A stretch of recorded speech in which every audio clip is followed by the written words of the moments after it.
महिला कशा कुटुंबासाठी राबतात हे मी सतत पाहत आलेलो आहे. आणि त्याच्यामुळं माझ्या मनात होतं, आमच्या महायुतीच्या मनात होतं, आमच्या सर्वांच्या मनामध्ये होतं की आपण महिलांना काहीतरी द्यायचा प्रयत्न करायचा. आणि मग आम्ही ही योजना 1,500 रुपये दर महिन्याला तुम्हाला देण्याची आणली. वर्षाला 18,000 रुपये आम्ही तुम्हाला देणार आहे, ते तुमच्या अकाउंटला येणार आहे. अट एवढीच आहे, तुमचं उत्पन्न 2.5 लाखाच्या आतमध्ये असलं पाहिजे कुटुंबाचं. मग त्याच्यामध्ये माझ्या शेतमजूर महिला येतील, शेतमजुरी करणाऱ्या महिला येतील, कचरा गोळा करणाऱ्या महिला येतील, त्याच्यामध्ये काच गोळा करणाऱ्या महिला येतील, अशा प्रकारच्या समाजातल्या अनेक वर्गातल्या महिला येतील. आणि माय माऊलींनो, हे करताना आम्ही जात बघितलेली नाही, फक्त ती महिला असली पाहिजे. ती मागासवर्गीय असली तरी तिला मिळणार, समाजातली असली मिळणार, मुस्लिम समाजातली असली मिळणार. ती फक्त 2.5 लाखाच्या आत पाहिजे पण ती सर्वसाधारण मध्ये असली तरी तिला मिळणार, ती ओबीसी मध्ये असेल तरी तिला मिळणार, त्याच्यात कुठल्याही भटक्यामध्ये मोडत असेल तरी तिला मिळणार. सगळ्या जाती, 18 पगड जाती, 12 बलुतेदार, यामध्ये ज्या ज्या महिला मोडतात त्या सर्वांना या योजनेचा फायदा 2.5 लाख उत्पन्न असणाऱ्या कुटुंबाचं त्याच्या आतमध्ये त्यांचं उत्पन्न पाहिजे, 2.5 लाखाच्या वरच्यांचं नाही. आणि ह्या प्रकारे हा कार्यक्रम चाललाय. 1 जुलैला कदाचित, आता जुलै महिना 22 तारीख आली, आज फक्त 8-10 दिवस राहिलेले जुलैचे आणि पुढे ऑगस्ट महिना आहे. माय माऊलींनो, तुम्हाला जर जुलै महिन्यात फॉर्म भरता आला नाही काही अडचणीमुळं, या ऑनलाईन मुळे, तर आपण अजिबात कुठली काळजी करू नका. ऑगस्ट मध्ये पण तुम्हाला फॉर्म भरण्याचा अधिकार आहे. महिलांनो, बहिणींनो, मला तुम्हाला सांगायचं की ऑगस्ट मध्ये फॉर्म भरला आणि तुम्ही लाभार्थी असला तरी जुलैचेही 1,500 आणि ऑगस्टचे 1,500 असे 3,000 रुपये आम्ही तुम्हाला रक्षाबंधनच्या दिवशी त्या ठिकाणी देणार आहे. रक्षाबंधन मला वाटतं ऑगस्ट मध्ये 19 तारखेला आहे.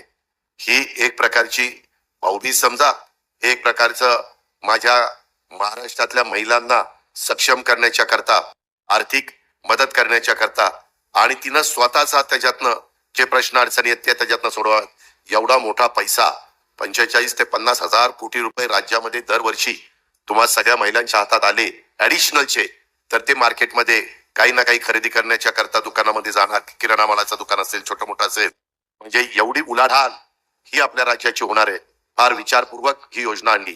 तरी विरोधक म्हणतात काही नाही, चुनावी जुमला आहे, अमक आहे तमक आहे, म्हणजे विरोधच करतायत. वास्तविक चांगली योजना, मी पण विरोधी पक्षात कधी काही काम केलंय, एखादी चांगली योजना आल्यानंतर आपण कौतुक केलं पाहिजे, त्याच्यामध्ये पाठिंबा दिला पाहिजे, परंतु तशा पद्धतीने विरोधक वागत नाही. ही माझ्या आया बहिणींनी, सगळ्यांनी, माय माऊलींनी लक्षामध्ये ठेवावं. आणि या प्रकारे ह्या योजनेचा आपण सुरुवात ऑगस्ट पासून पैसे द्यायला करतोय.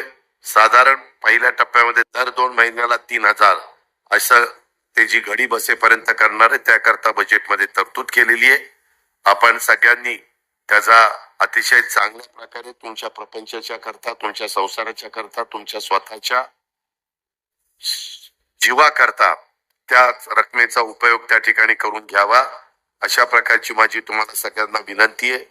आज मी ही योजना आणत असताना मला अधिकाऱ्यांना पण सांगायचंय, मग ते आमचे प्रशासनामध्ये काम करणारे अधिकारी असतील, आमच्या अंगणवाडीमध्ये काम करणाऱ्या महिला असतील, आशा वर्कर असतील, की ह्या योजना आपल्या भगिनीला देत असताना, फॉर्म भरत असताना कुणालाही पैसे मागायचे नाही.